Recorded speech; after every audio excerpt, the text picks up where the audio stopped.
Dobrý večer.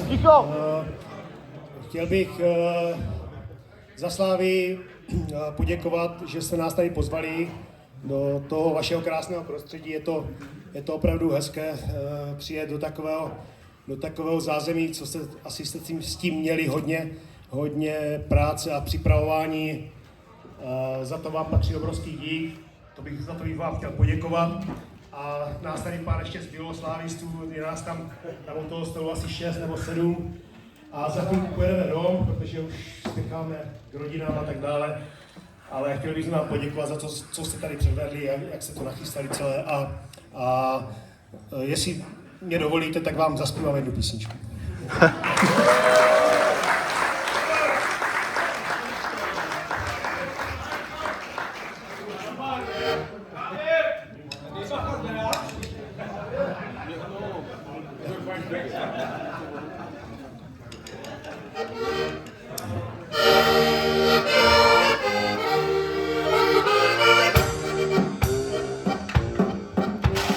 Noc je krásná, noc je tichá, na horách i na dolině. Kdo se chválí, tak pospíchá, tichým bokem v jedině. Kdo to byl?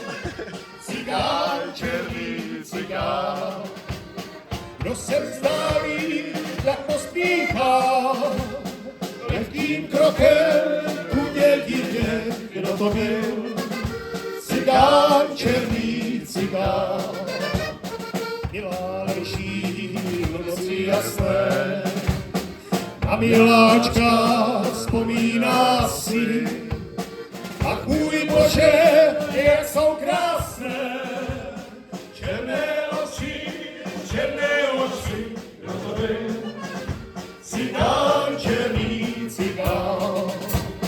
Ach můj Bože, jak jsou krásné, černé oči, kdo to byl? Cigán, černý cigán.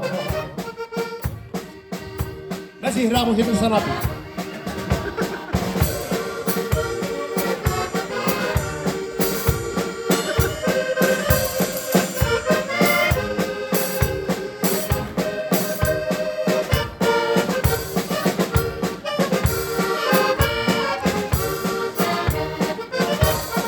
Jak jsou krásné, dívka i hned, hlava se jí kolem točí.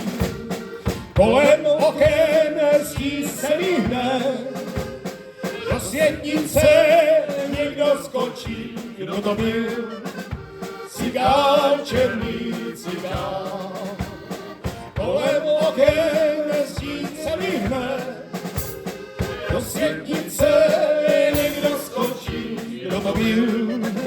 Cigán, černý cigán. Ještě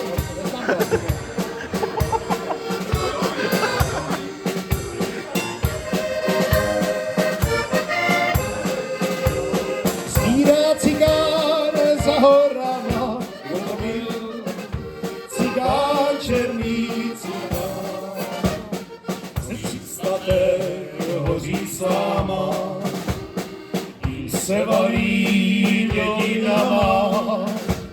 Srdci láska pokurána, svírá cigán za horama. Kdo to byl? Cigán, černý cigán. Srdci láska pokurána, svírá cigán za horama. Kdo to byl? Cigán, černý cigán.